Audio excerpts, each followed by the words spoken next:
Today, Zoe and I are going camping at the coast. But before we get there, we're making a quick pit stop at Camp 18, nestled between Highway 26 and Old Humbug Creek back here. Let's go get some food.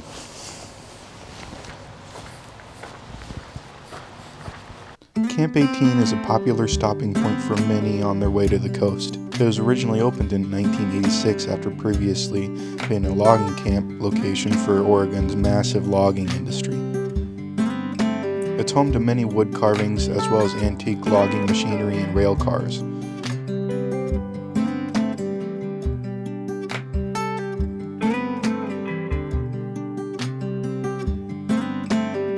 If passing by, it's a fun place to visit. They even have a cat that you have to be careful about when petting, and a gift shop.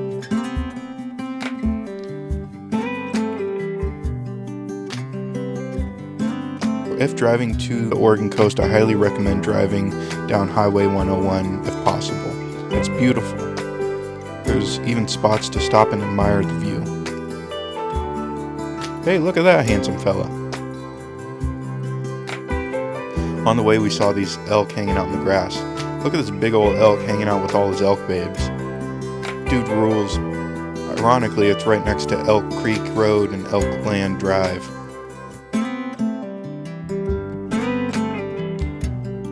Next pit stop, we hiked down to watch some surfers at the local surf spot. I love the coastal forest. It's beautiful. Rest in peace, little jelly boy.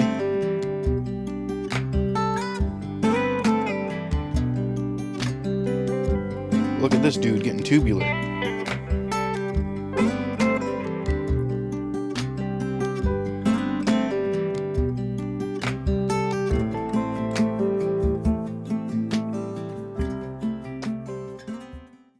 Okay, we just got to the campground, and let's get set up in 3, 2, 1, and we're done. Camp's all set up.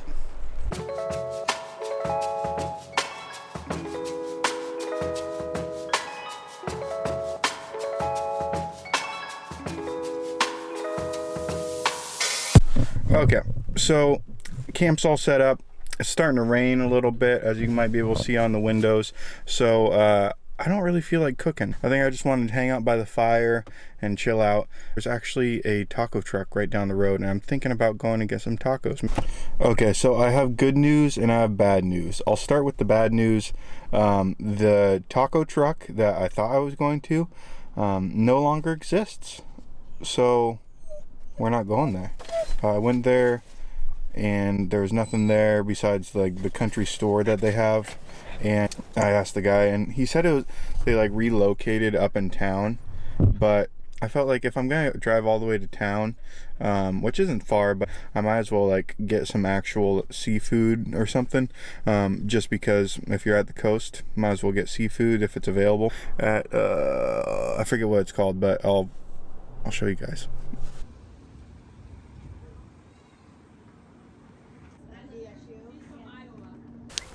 Okay, we're back at camp now. Let's get a fire started first, that way we're not so cold.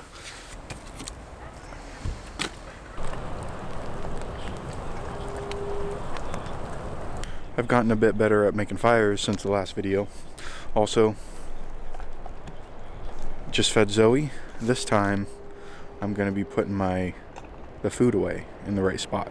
So, that way no critters come out and eat it. So it's raining right now. So I'm hiding under the tree cover trying to stay dry. The forecast has been all over the place today. You can't trust a weatherman further than you can throw him. So yeah, I'm just hiding out. Hopefully it doesn't get too much worse. Put a tarp over my tent because I don't think it's actually technically waterproof. I don't know. I didn't really.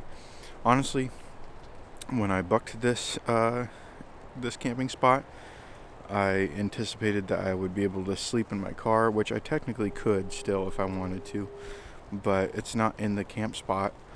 I didn't read the fine print saying that there's not really, like, I had to park next to the camp spot and then walk in a little bit and set up my tent, and I'm supposed to sleep in a tent when I'm getting this camp spot.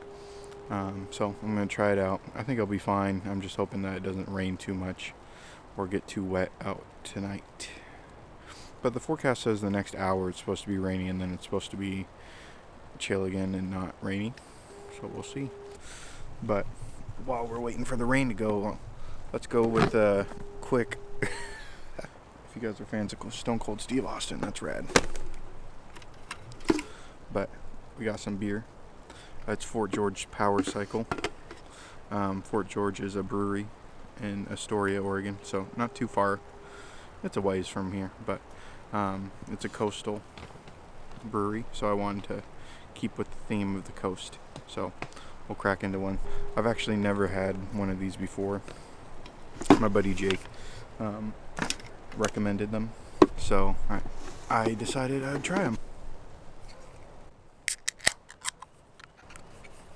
They're supposed to be like a hazy lager, so they're like lighter in alcohol content, but they're also a hazy beer, so I do like hazies. And I always like Fort George's artwork a lot. They always have pretty cool artwork. It's pretty good, actually. Oh, that's really good. Yeah, it's a hazy beer, but it's a lager or whatever. So it's like not as like bitter as an IPA. I'm digging it. I'm gonna have one of these and then I'm gonna crack into dinner. Dinner time. First I got the clam chowder. I'm not gonna bring it out right now because it's still raining. So I'm like trying to balance everything and like hiding under the fucking tree. But I do have some clam chowder, and I also got some halibut fish and chips. So it's gonna be bomb. I'm excited. I'll let you know how it goes.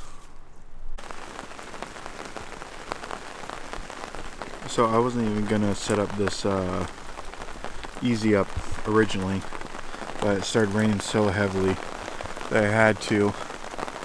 I'm really hoping I can stay dry tonight. We'll see. I did not expect this at all. I don't know why I didn't expect it, but I did not expect it. But yeah, I'm gonna see what I can do to hopefully stay dry.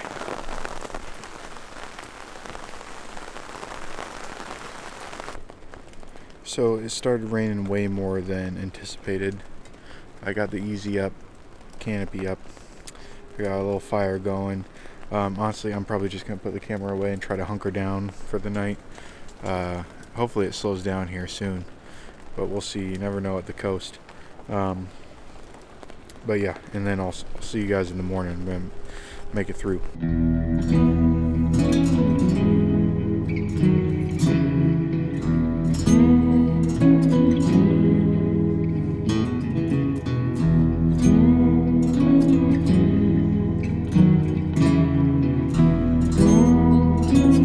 Oh man, got a great night's sleep in that. I'm just kidding. I didn't actually sleep in it. I will say, nothing last night really went according to plan. Or this whole trip. Nothing's really gone according to plan. But are you really even camping if everything goes according to plan? I think not. To start, I thought I would be able to car camp in my camp spot. That was not the case. You had to park away from the camp spot, and you had to sleep in a tent. Luckily, my stepdad caught that in the details prior to me leaving, so we were able to snag a tent and use that. So I saw that, and I was like, ah, shit, like, we're gonna have to deal with some rain later. But it didn't look like it was gonna rain that much, but it did. It rained a lot. It kept on saying, oh, it's going to rain for like 1 hour or something like that. And then 3 hours later, it's been raining, and it's raining harder than ever. So I brought a tarp, and then I also had an easy up or a canopy to set up. But they're such a pain in the ass to get up and down that I was really hesitant to even put it up. And so I wasn't going to do that. But I decided to go ahead and put it up just because the rain was getting so bad that I needed to put something up. And luckily that really saved my ass because my tent was starting to get wet. And I did not want to sleep in a wet sleeping bag. Oh, cool. Look at this. Also, Zoe was getting all wet and sandy, and she got the inside of my tent all wet and sandy. So that was pretty fun. Yeah. So now everything's pretty wet and sandy. Uh, I'm I was a little damp this morning. Luckily, I was able to dry off, but it's still like not super comfortable. And that being said, I'm still out here having a lot of fun. This whole trip's been a lot of fun, actually. It definitely needed. I think I'm going to start doing these more regularly, maybe even just once a month, coming out and going on some sort of trip, just because I think it's good for my mental health to just get out and do something away from home. Getting a new environment kind of gets me out of my head a little bit and more present, I guess. Like, even walking into the convenience store down the road last night, I was like, dang, like, even this is like nice, just walking into this convenience store, and it's a new environment, so it just like kind of gets me a little more present in a convenience store. But yeah, it was awesome. Yeah, on the way here, I was able to stop by a natural spring and get some fresh spring water, which was awesome. And it's the crispiest water I've ever drank in my entire life. Like, it was really good. And there's like people filling up like the big like water jugs, 5-gallon water jugs there, and I can see why, because like you gotta get that stuff and take it home with you. I'm really fortunate to live in a state where we can do that, and there's enough water to go around. And then the other cool thing I got to do yesterday, I got to stop by a local surf spot and watch the surfers, which was awesome. I've never really stopped to watch surfers, but it looks so fun. I really want to learn how to surf eventually, maybe for my birthday this year.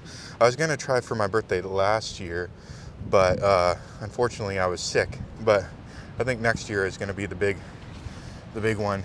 I'll be 30 next year, so honestly, that's a good idea. I'll just go out for my 30th birthday, go learn how to surf. My birthday's on June 18th, if you're curious. So you can get me a present or something, maybe. But speaking of challenges of this trip and just in general, I've been learning a lot this year about overcoming challenges, and such as dealing with the rain and unforeseen policies that this campground has. This year has been like a year of challenges for me, whether it be getting laid off from a job that I really enjoyed, interpersonal relationships not working out, or even just dealing with like a lot of anxiety and depression at times. It's been a tough year, but I've learned a lot of lessons, and I'm very thankful for the lessons that I have learned. One of the biggest lessons that I've learned lately is just a lot about like self-love and self-care. I just think it's really important, and like it sounds obvious and people mention it all the time, but until you like come to that realization yourself, it's really hard to even think about or even consider. There's enough in my life this year that I was like, I gotta change something. So I learned that lesson, and I'm really thankful for that lesson. I don't know where the quote originated from, but there's that one quote that says, no matter where you go, there you are. I think that's like a pretty profound quote for me, just because like I was mentioning this just a minute ago, with liking to go to new places because it helps me get out of my head a little bit. It's still me that's there. That's just a new environment, so it's really important to be able to live with yourself and not like be unhappy with yourself all the time. And because like no matter what, like you can't escape yourself. So one of the ways that I've been doing that lately is at least learning to love myself or live with myself is the most helpful thing has been positive affirmations and self-affirmations. There's a few that I use. It's like the easiest one is like, I love myself. I'm enough. I'm lovable. But yeah, it's just like whatever you find to be the most comforting. And it might take a minute to do them and really feel any comfort from them. But now it's like whenever I have real negative thoughts about myself. And that's not to say that like being like critical at all, or like thinking about yourself at all, is necessarily a bad thing. Um, but just like ruminating on things and ruminating on situations that you can't control isn't really going to get you anywhere. So whenever those type of thoughts arise in my mind, I start doing some affirmations. It's kind of similar to like meditation and stuff. When people use mantras, they kind of use that to help drown out the thoughts, or I don't know, and you can't say drown out, because it's not like the thoughts are going to arise, but it's learning to recognize them and not getting caught up in them. And then it's helpful for me to, instead of just like dropping them, which some people might be good enough to do, I like to replace it. So it's like if you have a negative habit, like let's say you drink too much or something, I don't know, a lot of people that are like previously addicts to stuff, or addicted to things, like to start working out and stuff, and so they get addicted to working out.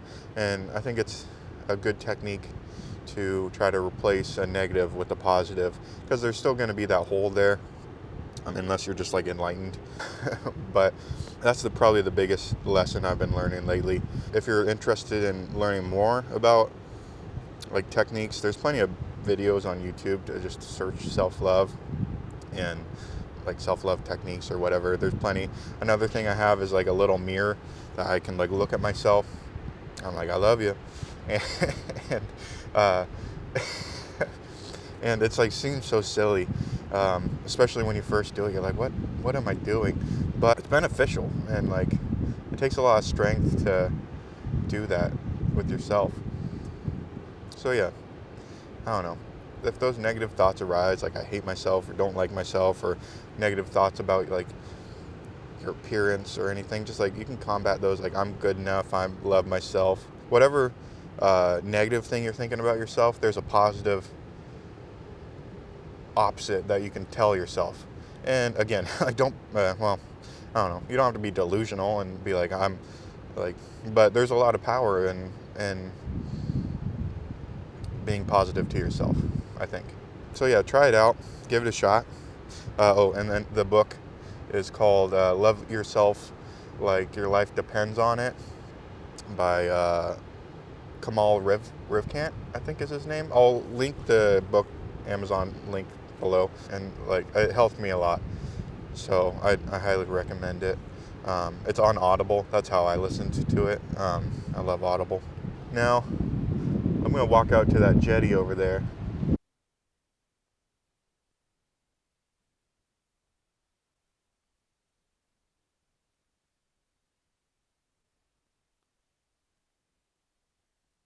But I'm out here on the jetty. I'll go a little further, but I don't know. I don't want to turn my back on the ocean. One thing you never really want to do is turn your back on the ocean, because there's sneaker waves and things like that that can really come and grab you. Hence the little cross behind me. You always want to be careful out here, and you saw that sign, proceed at your own risk. The ocean's a very dangerous place, so you have to treat it with respect. But I did like that attitude makes the difference sign. And then I was confused about the bullet holes. Like some lunatic is just like shooting a sign, which you see pretty commonly, against a giant rock. It seems like a great way to have a ricochet come back at you. Maybe the sign acts as a buffer so it doesn't bounce back, but that wouldn't be a risk that I would want to take. But some people are kind of foolish. But let's go a little further. These jetties are really cool. They can be a real campground for like fish. There's a lot of different kinds of fish. Like maybe this summer we'll try to do, or whenever the season is, we'll try to do some jetty fishing, because I think that'd be a lot of fun. But there's like cabezon, and I can't think of, I don't think cod would be around the jetty. They might be. I don't know too much about it. I'll have to ask my stepdad and do some research. But there's this one cool technique that I think would be pretty fun. It's called like I don't know what it's called. It's like you take a pole and you stick it into the little crevices of the rocks, and there's eels in, like, they're called monkey face eels, which I think is kind of cute. But there's eels in the little between the rocks, and I think that'd be pretty fun to catch those guys. They probably taste good. I don't know. And then also I want to do some crabbing and stuff. We just didn't have the time for this trip, but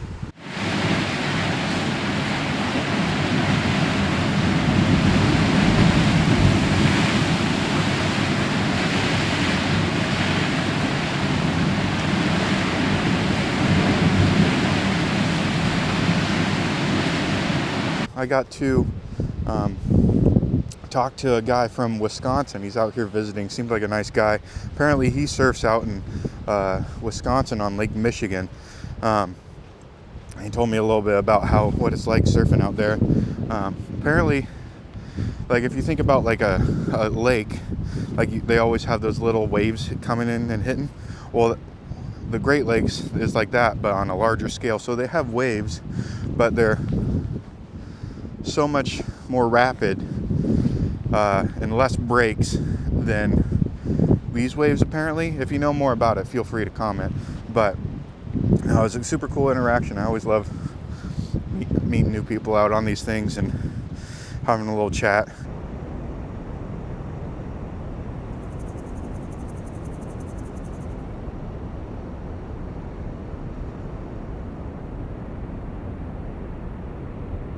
Well, we're all put away now. Finally got all the junk put away. Sorry to my parents that let me borrow camping equipment that I will return sandy and wet. I couldn't help it. But I don't know, I'll help you clean it or something. Now Zoe and I are gonna go down to the beach one last time and enjoy some ocean before we hit the road. I don't know. Whenever I'm at the beach, I always feel like, I don't know, I always get kind of pirate vibes, like I want to be like Captain Jack Sparrow or something, just out here looking for treasure. How do you feel like that, Zoe?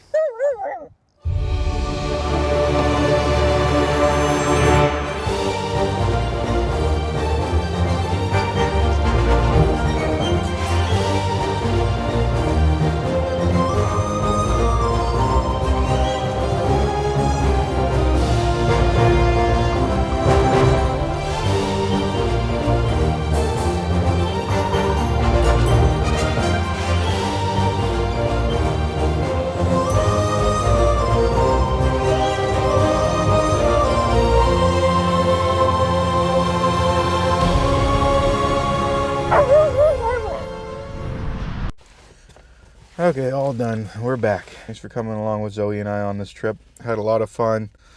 I can't wait to do the next one. Thanks again. See you next time. Bye.